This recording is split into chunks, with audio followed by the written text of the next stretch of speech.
So guys, ayan, magluluto ulit tayo ng stir-fry vegetables. So, itong mga ingredients, garlic, onions, broccoli, mushrooms, red bell pepper, celery, cabbage, yung cornstarch. And then we have the hoisin sauce for seasoning and Maggi. Yan. And then salt and pepper, of course. So dito naman nagluto na tayo niluto ko na yung beef. Yan yung ating beef na ilalagay sa mga gulay.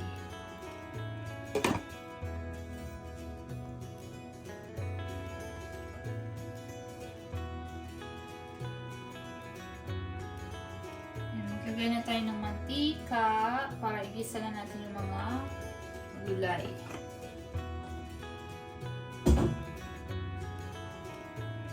So, wait. Maging mainit.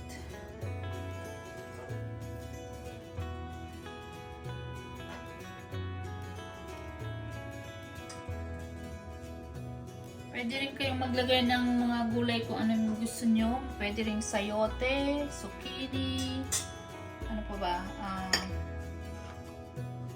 Spinach. Kung ano mang gulay na gusto nyong ilagay sa inyong stir-fry na vegetables. Okay din. So, ito lang yung pinili ko, yung tama lang. Kasi minsan hindi rin maubos. Sayang. Kung ayaw nyo ng mushrooms, huwag nyo nang lagyan. So, gusto na tayo ng bawang.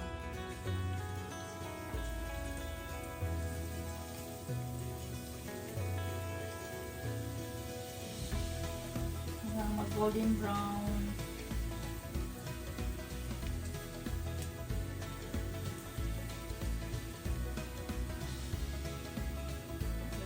Sibuyas.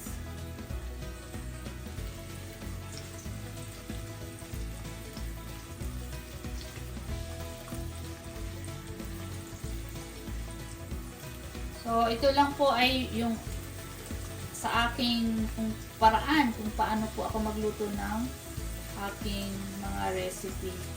So, sa mga iba dyan na nagpo-comment na ay hindi dapat ganon, so pasensya na po kasi tayo po ay iba-ibang ating paraan ng pagluluto. So, kaya ayun lang po, dapat we need to be open-minded.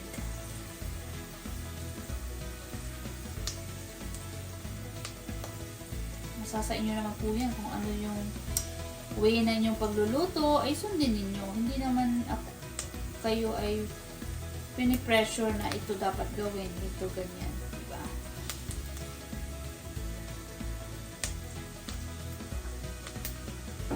Nasa sa inyo yan.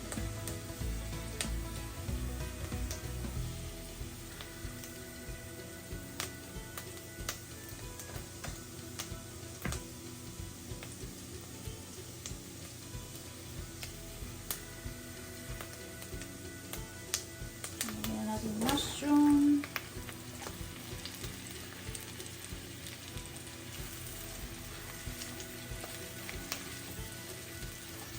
Kung ayaw nyo ng beef, pwede rin yung hipon,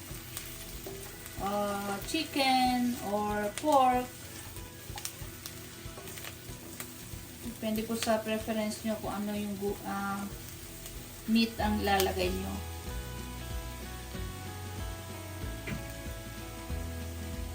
Takpan muna natin.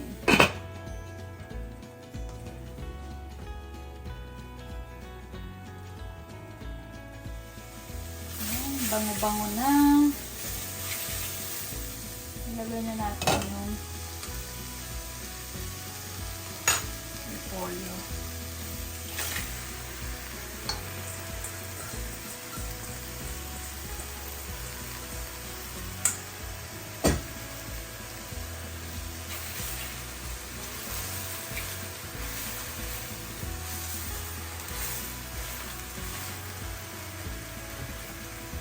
Konting mainit na tubig.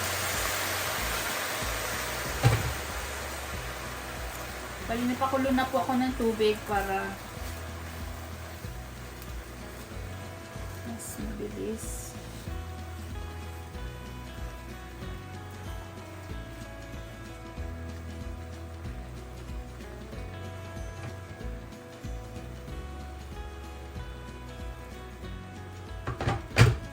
Konting-konti lang para mag-steam siya. Mamaya na natin dagdagan ng sabaw.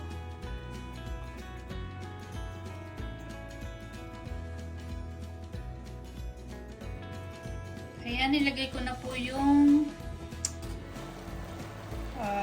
bell pepper and broccoli tapos celery. Kasi mabilis lang po yan maluto. Steam na natin konti. Bago natin lagyan ng seasoning.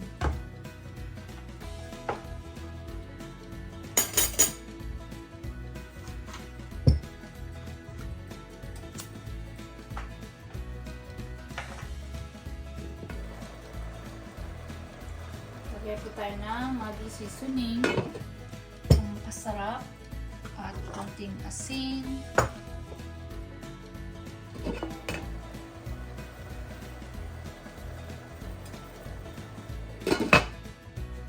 Paminta.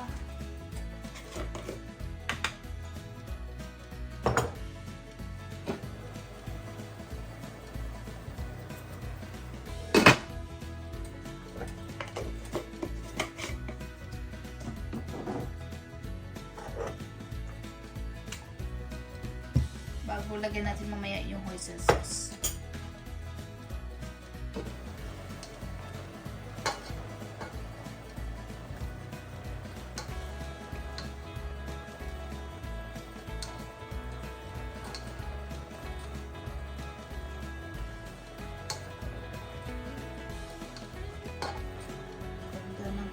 Makukulay na.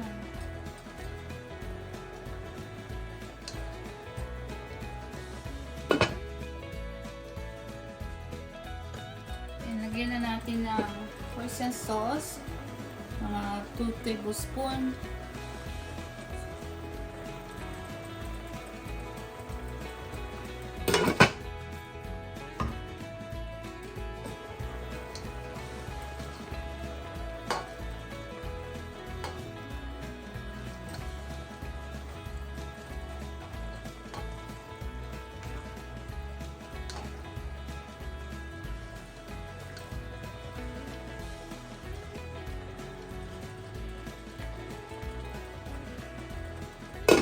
Bago natin ilagay yung beef mamaya.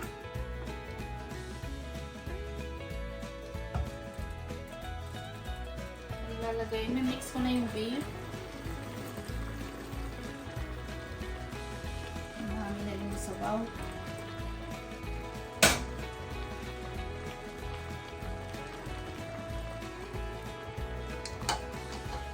Tapos lagyan na natin ng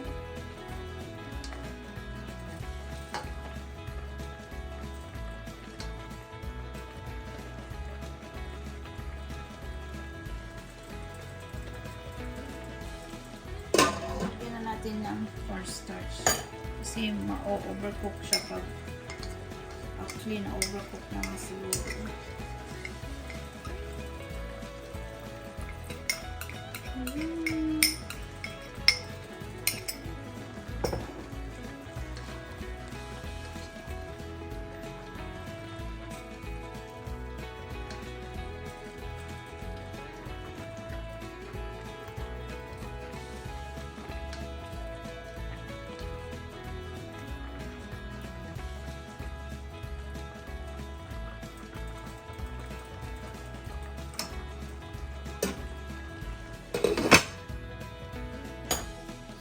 Few minutes and we're done.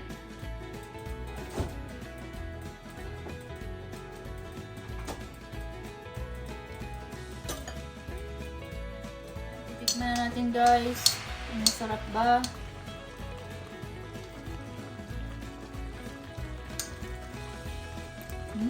Sarap.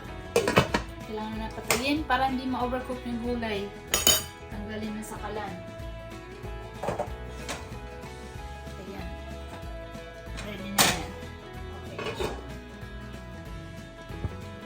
Yan guys, yan na yung ating stir-fried vegetables with beef. So, try nyo na po. Sarap po yan pang ulam. So, see you next time. Please like and subscribe for more videos. Thank you for watching. Have a great day po. Bye-bye.